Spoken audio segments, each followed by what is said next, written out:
Stämningen i Jerusalem är skärrad. Militär och polis har order att slå en järnring runt de palestinska stadsdelarna. Orsaken är en rad blodiga attacker mot israeler den senaste tiden.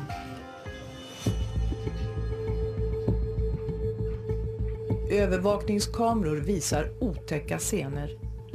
Människor huggs ner på öppen gata. Som här vid en busskur i Jerusalem.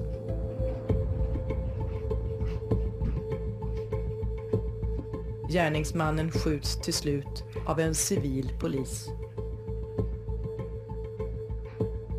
Knivöverfallen verkar vara inspirerade av texter på nätet. Med uppmaningen att ta en kniv och gå till attack. Många har gjort just det.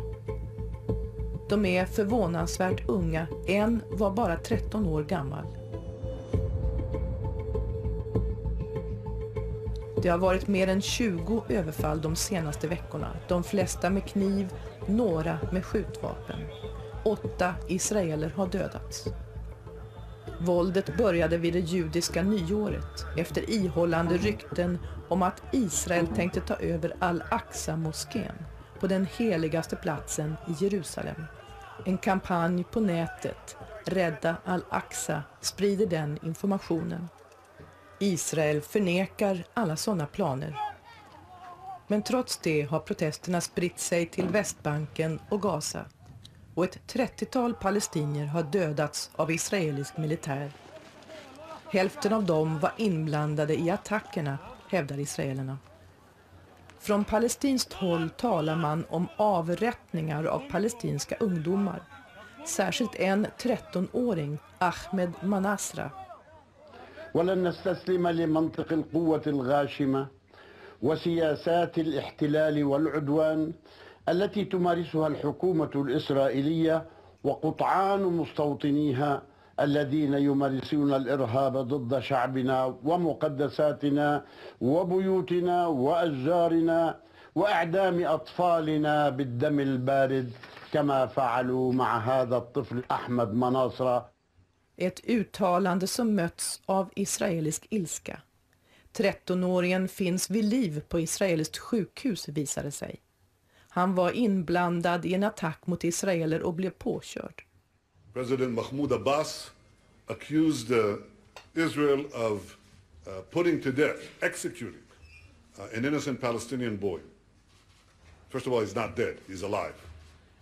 Secondly, he's not innocent. He tried to kill, murder, knife to death an innocent Israeli youngster, 13 years old, riding a bicycle. Många är rädda att den här våldsspiralen är början på ett nytt uppror, en tredje intifada.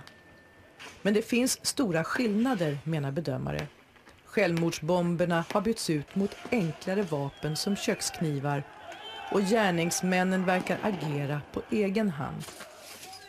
Men i sociala medier hyllas de unga knivmördarna som hjältar, som martyrer. Och begravningarna avlöser varandra.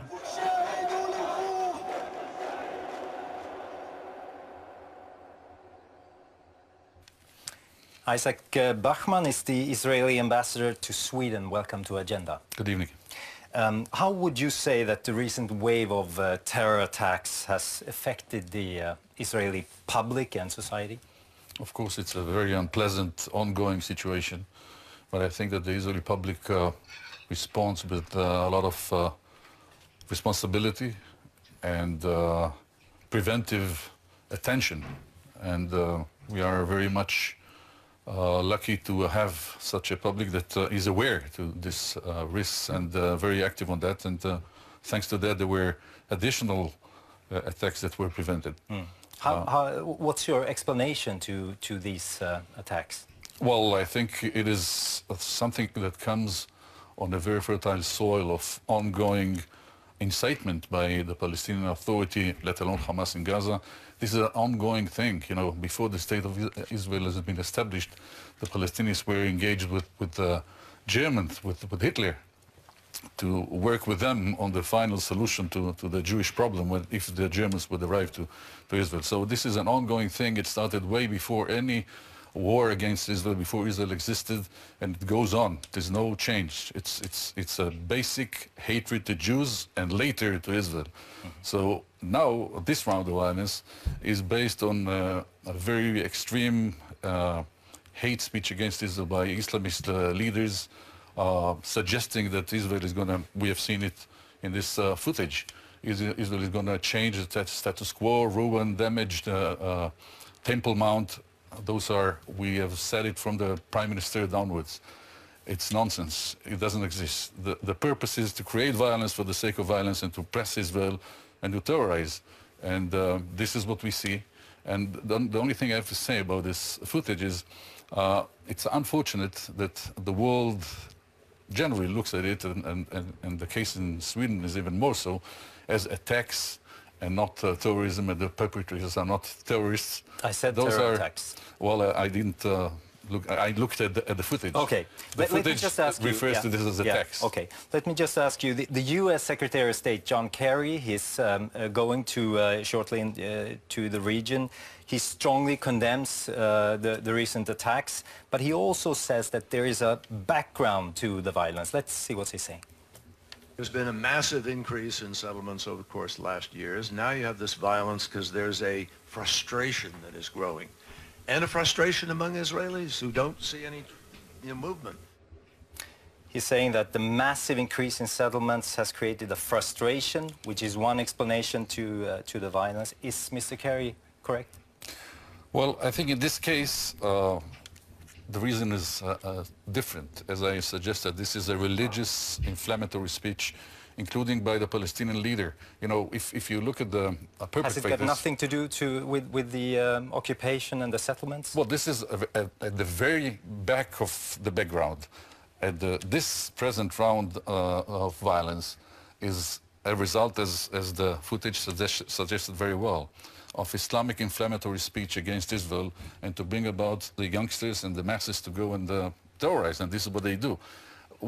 If you look at the perpetrators, you will see, according to the profile, who's perpetrating. Those are not desperate people. Those are not people that are thinking about occupation. One of them, the one with the car, with the terrible running over people and then going out and stabbing, is employed by an Israeli telecommunications company, and the car belongs to the company. He works for the company, and he uses this car. He has a nice salary, a job, everything is nice. Can't he be frustrated with the occupation and the settlements anyhow? He can, but even if he has a... He can, but why didn't it happen 2 years ago? And this is not the only one. This is not the profile of those that are desperate. This is a profile of people that were instigated and brought to think in religious, Islamist, extremist terms. Can I ask you, Mr. Ambassador, alongside with the Israeli victims, more than 30 Palestinians have been killed during the last weeks, about half of them after trying to commit acts of terror, but the other half in connection with demonstrations. Has there been a use of excessive force from Israeli forces? Well, I said once to the Swedish radio that I reject the question. It was on a different ground. And I reject also these questions. I was asked at the time, what is the Jewish contribution to anti-Semitism in Sweden? I reject this question because we are a nation in a defensive, terrible operation against ongoing dozens of terror acts against Israel. The question is how to stop terrorism.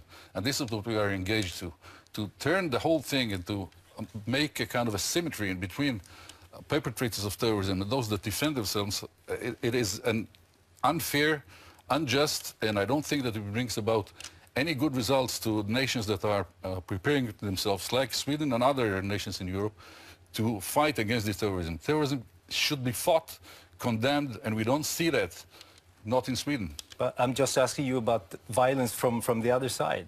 Well, violence from the other side is a preventive violence. This is not violence. But there's been violence from, like, terror violence also from settlers against civilian Palestinians. Well, the difference is that when there is such a violence, Israel is a democracy, and we have a system that deals with it, and they are taken to court. And the difference is, if you compare with the Palestinians, is the Palestinians take them to glory. Those are saints. Just, you know, inflammatory speech, just let me quote what Mahmoud Abbas said Very less than a month, very briefly. Al-Aqsa Mosque is ours. The Jews have no right to desecrate it with their filthy feet, okay? We bless every drop of blood spilled for Jerusalem. This is clean and pure blood, and so on and so forth. This is a Palestinian president talking to his people on national TV, and I don't think it brings about any tranquility to this region if this is the way that the leaders are leading their own people. Okay, Mr. Ambassador, thank you so much for coming. Thank you for the opportunity. And I will turn now